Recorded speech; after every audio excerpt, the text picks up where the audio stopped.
Largest ever factory outlet Mukunda jewelleries grand opening December 14న హన్మకొండలో. నమస్తే అమ్మా. నమస్తే తల్లి. అమ్మ, సో ఈ ధనుర్మాసం ప్రత్యేకత ఏంటి, అలాగే ఎలా ఉపయోగించుకోవాలి, ఎలాంటి ఫలితాలు వస్తాయి? ధనుర్మాసం సూర్యుడు ధనుస్సు రాశిలో ఉండేటటువంటి మాసాన్ని ధనుర్మాసం అంటారు. మనకున్న చైత్రం నుంచి పాల్గొనం దాకా ఉన్న నెలల్లో ధనుర్మాసం పేరు లేదు. మీరు గమనించారో లేదో? లేదు కదా. చైత్రం, వైశాఖం, జ్యేష్టం, ఆషాఢం, శ్రావణం, భాద్రపదం, ఆశ్వీజం, కార్తీకం, మార్గశిరం, పుష్యం, మాఘం, ఫాల్గుణం, అంతేగా, అయిపోయినాయిగా. ఈ ధనుర్మాసం ఏమిటి? అవేమో చంద్రుడు పూర్ణిమ నాడు ఏ నక్షత్రం సమీపాన ఉంటాడో దానికి అటు ఇటు ఉండే చెరో పక్షం, చెరో 15 రోజులు ఆ మాసంగా చెప్పేటట్టు ఉంటుంది. ఇది సూర్యుడు ఏ రాశిలో ప్రవేశిస్తాడో దాన్ని బట్టి ఉంటుంది. అది చంద్ర సంబంధం, ఇది సూర్య సంబంధం. సూర్యుడు ధనుస్సు రాశిలో ప్రవేశించి మళ్ళీ మకర రాశిలో ప్రవేశించడానికి వెళ్ళే వరకు ఉన్న 30 రోజుల్ని మనం ధనుర్మాసం అంటాం. ఇది మామూలుగా అయితే మనం నిత్య కృత్యంలో చాంద్రమానాన్నే పాటించిన ఈ మళ్ళీ సౌరమానాన్ని కూడా పాటిస్తూ ఉంటాం గనక కొన్ని సందర్భాల్లో, ఎందుకంటే రెండింటి యొక్క సమన్వయం ఉంటేనే మనకి పరిపూర్ణంగా కాలం యొక్క స్వరూపం, స్వభావం అర్థమవుతాయి కనుక దాన్ని అనుసరించి పాటించేటటువంటిది ఈ సౌరమానం. దాంట్లో ధనుసు రాశిలో సూర్యుడు ప్రవేశించినప్పటి నుంచి మళ్ళీ మకర రాశిలో ప్రవేశించేదాకా ఉండే 30 రోజులు. ఇది ప్రత్యేకత ఏమిటి అంటే, ధనుస్సుకు ఉండే సంకేతం ఏమిటి? ఎక్కుపెట్టిన విల్లు. గోడకి తగిలించిన విల్లు కాదు, ఎక్కుపెట్టిన విల్లే ఉంటుంది. అంటే ఈ నెలలో మనం ఏం చేసినా మన సాధన ఎక్కుపెట్టిన వింటి నుండి ఆకాశం వైపుకు దూసుకు వెళ్ళేటటువంటి బాణంలాగా వేగంగా వెళ్ళిపోతుంది. ఇట్లా ఇట్లా ఇట్లా వంకర్లు తిరగదు. స్ట్రైట్గా బాణం ఎప్పుడు పక్కకి వెళ్ళదు కదా, ఇలా స్ట్రైట్గా వెళ్ళడానికి వీలుగా ఉంటుంది కనుక సాధన బాగా చేయడానికి అనువు. దానికి తోడు పగళ్ళు చల్లగా ఉంటాయి, వేడి ఎక్కువ ఉండదు.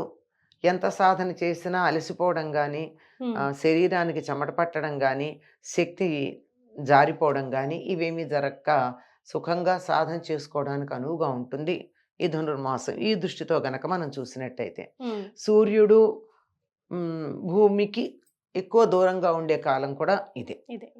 అందువల్లే కదా చలి ఎక్కువగా ఉంటుంది, పగళ్ళు తక్కువగా ఉంటాయి, రాత్రులు ఎక్కువగా ఉంటాయి.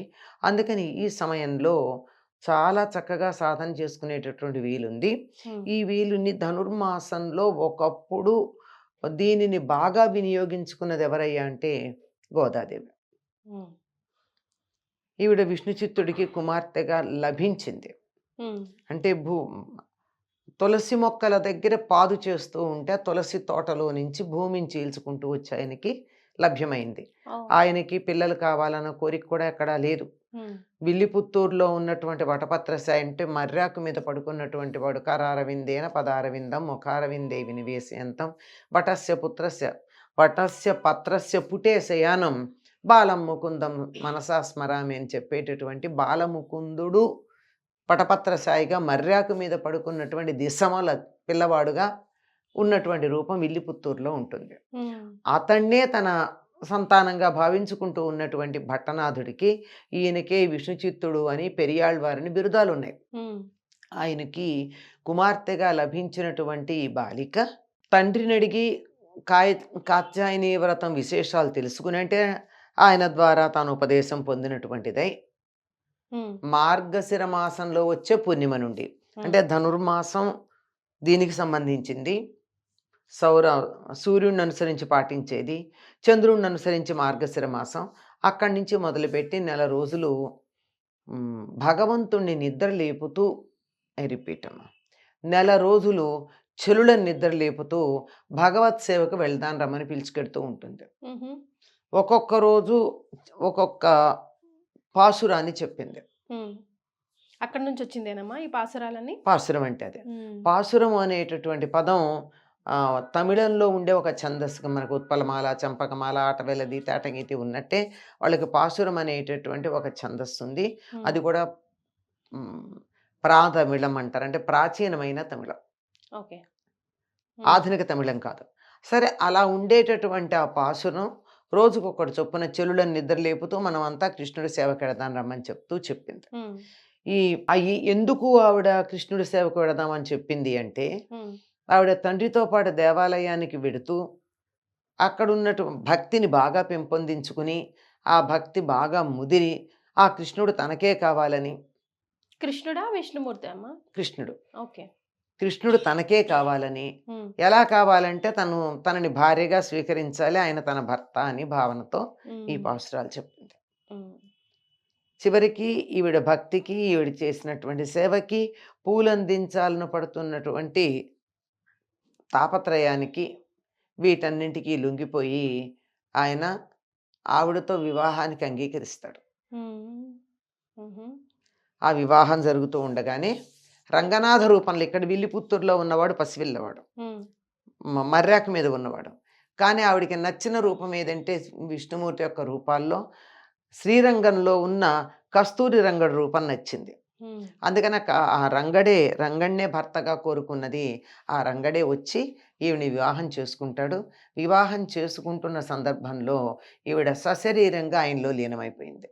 ఉమ్, అంటే ఈ భౌతిక శరీరంతో పాటుగా కృష్ణుడిలో లీనమైపోవడం జరిగింది. ఓ, ఆవిడ చేసినటువంటి ఈ వ్రతం ఈ నెల రోజులు ఉంది గనక అందరూ కూడా ఈ నెలంతా ధనుర్మాసం అనగానే గోదాదేవి పూజలు చేయాలి అని అనుకుంటారు.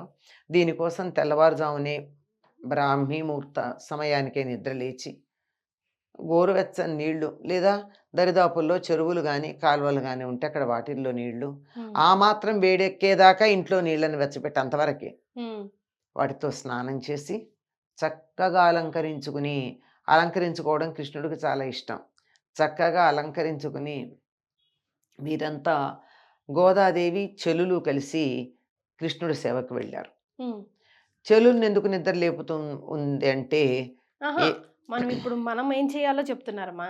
ఉం? ఇప్పుడు మనం ఏం చేయాలో మన ఇంట్లో ఉన్న గోరువెచ్చని నీళ్ళతో స్నానం చేసి ఏం చేయాలని చెప్తున్నారు. మళ్ళీ స్టోరీకి వెళ్ళిపోతున్నారు. ఇప్పుడు మనకి ఏం కావాలి? ఇప్పుడు మీరు అది చెప్పారు, నిద్ర లేపి అందరినీ కలిసి తీసుకెళ్లారని చెప్పారు. ఇప్పుడు మళ్ళీ ఏం చెప్తున్నారంటే మనం ఇంట్లో గోరువెచ్చని నీళ్లు మన అందుబాటులో బావి ఉంటే ఓకే అని లేకపోతే చెప్పమంటారా? అది చెప్తున్నారు. మళ్ళీ స్టోరీలోకి వెళ్ళిపోతున్నారు. నేను మన ఇంట్లో బావిలో ఉంటది పెట్టుకోమనలా, అసలు జనరల్గా అట్లా మనం స్నానం చేసి మనం ఏం చేయాలి ధనుర్మాసంలో అని చెప్తున్నారు. అది చెప్పాలా, గోదాదేవి గురించి చెప్పాలా? గోదాదేవి చెప్పేశారు.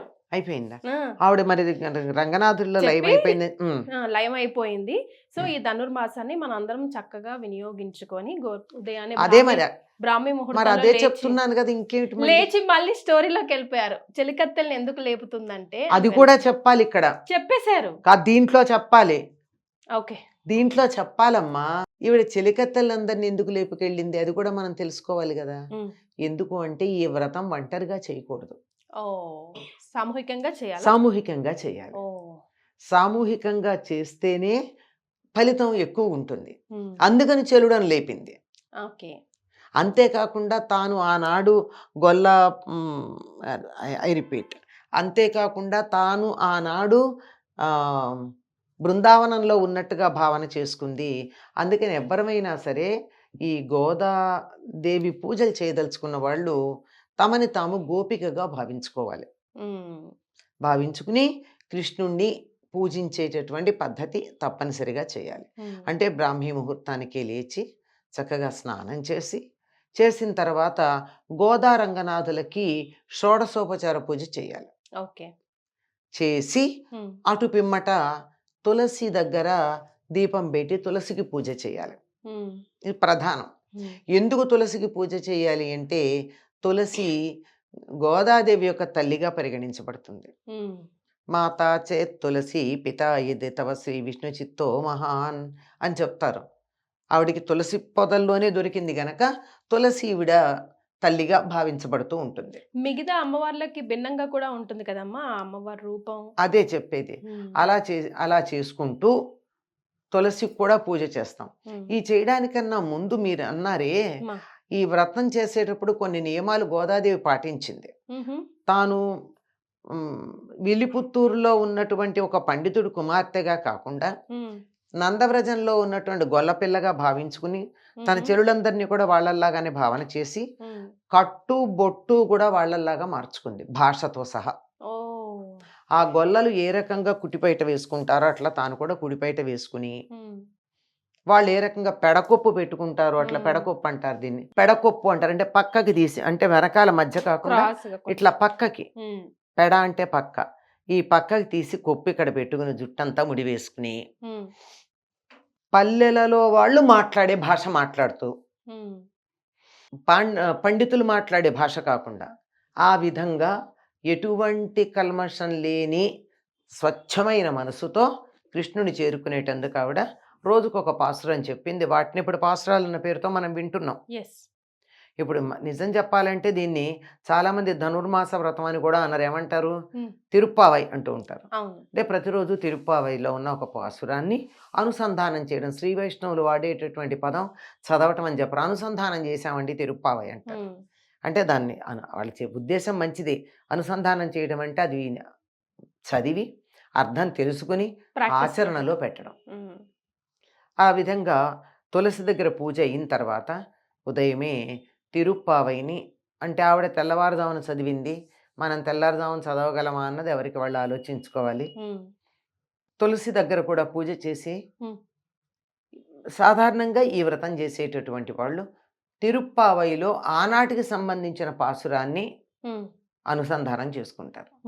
అంటే గోదాస్తుతి చేస్తారు, ఆ తర్వాత మొదటి శ్లోకం చదువుతారు, మొదటి పాసురం, తర్వాత ఈనాటి పాసురం చదవటం, తర్వాతది కూడా చదవటం, ఇలా చేసి అనుసంధానం చేసుకుంటూ తమని తాము ప్రకృతికి పరమాత్ముడికి దగ్గరగా ఉంచుకునేటటువంటి ప్రయత్నం చేస్తారు. ఇది చాలా అనుకూలంగా ఉండే సమయం గనక ఏమాత్రం కొద్ది సాధన చేసినా మనం అనుకున్నటువంటి లక్ష్యానికి ఎక్కుపెట్టిన బాణంలాగా వెళ్ళడానికి అనుకూలంగా ఉంటుంది. ఇది చిన్నప్పటి నుంచి అలవాటు చేయడానికి ధనుర్మాసంలో పిల్లల చేత గొబ్బెమ్మలు పెట్టించటం, పూజ చేయించడం లాంటివి చేయిస్తూ ఉంటారు. సాధన అన్నారు, బాణం ఎక్కువ పెట్టడం అన్నారు, లక్ష్యం వైపు చేరడం అన్నారు. ఇప్పుడు నా లక్ష్యం నేను ఒక పెద్ద పొజిషన్కి వెళ్ళాలని, అది కాదు కదా మీరు చెప్పిన అర్థం. ఏదైనా